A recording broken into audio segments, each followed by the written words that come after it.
欢迎您收听民间恐怖故事。首先问大家一个问题，你们家的镜子是否对着床呢？如果对着，听我给你们讲个故事。这个事儿呢，发生在2014年，那年小李刚刚大学毕业，在成都一家互联网公司做一名编辑。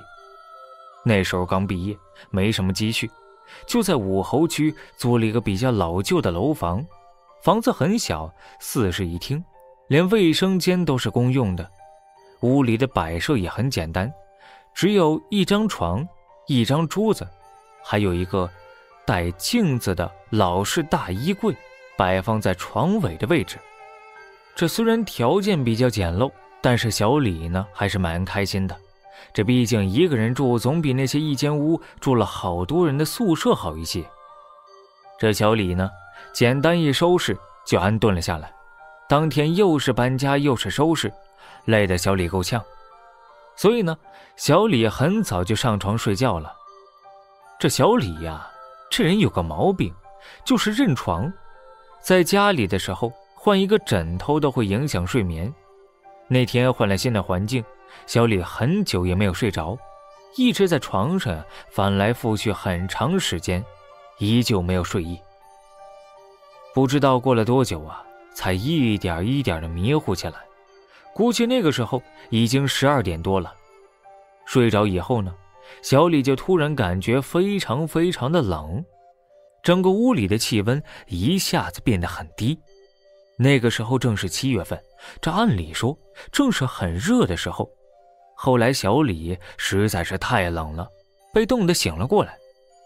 这没想到，小李一睁眼睛就发现眼前有2个黑乎乎的东西，仔细一看，竟然是自己的2只拖鞋。小李的拖鞋怎么会跑到床上来呢？小李猛地窜了起来，仔细一瞧，发现不是拖鞋的问题，是小李的问题。小李不知道怎么的，竟然睡在了地下。由于那个带镜子的大衣柜正对着小李，所以小李呢一起来，正好看到镜子里的反光。从镜子里看，小李的床上正睡着一个模糊的人影。此时此刻，小李正在地上，那么床上睡觉的是谁呀？小李吓了一大跳，迅速转过头想看看是什么人把自己放在了地上，而自己睡在床上。可小李却看到床上空空的，哪有什么人影啊？小李在看镜子的时候，整个屋里只有小李一个人，非常的正常。他就心想了，难道刚才是自己看错了？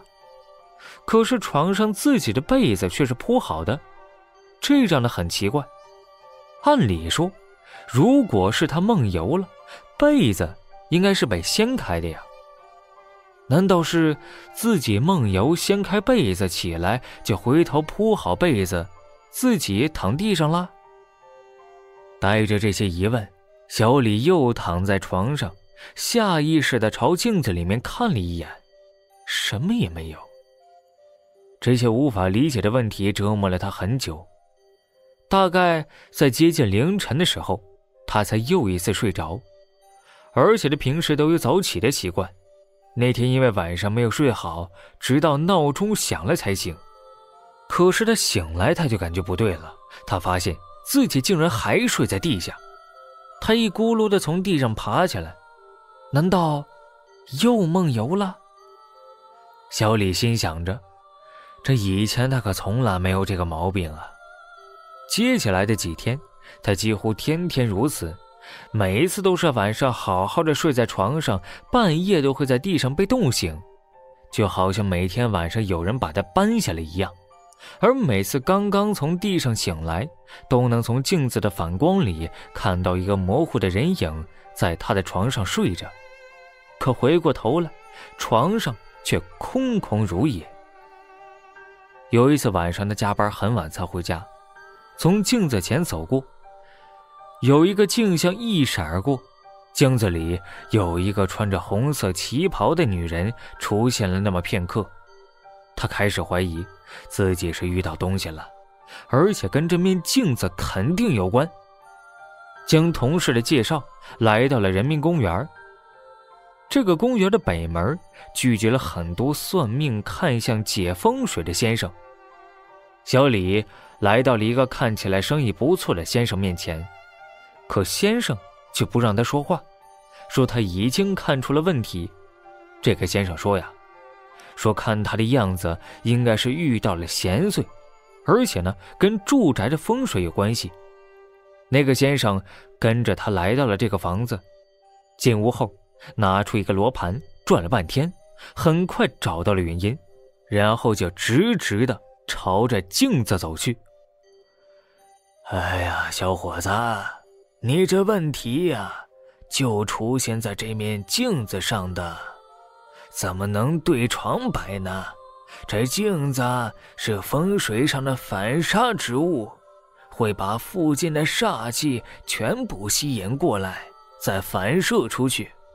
现在呢，正好反射到了你的床上，这在风水学上是大忌。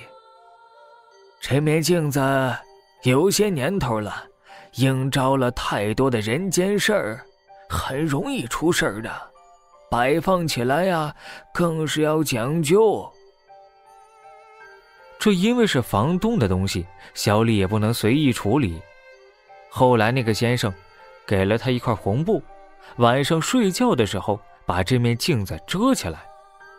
就这样，小李每天晚上都给这面镜子盖上红布。之后啊，就真的再也没有遇到过奇怪的事儿了。好了，故事来自网络，不足为信。收听更多精彩内容，订阅关注，别忘了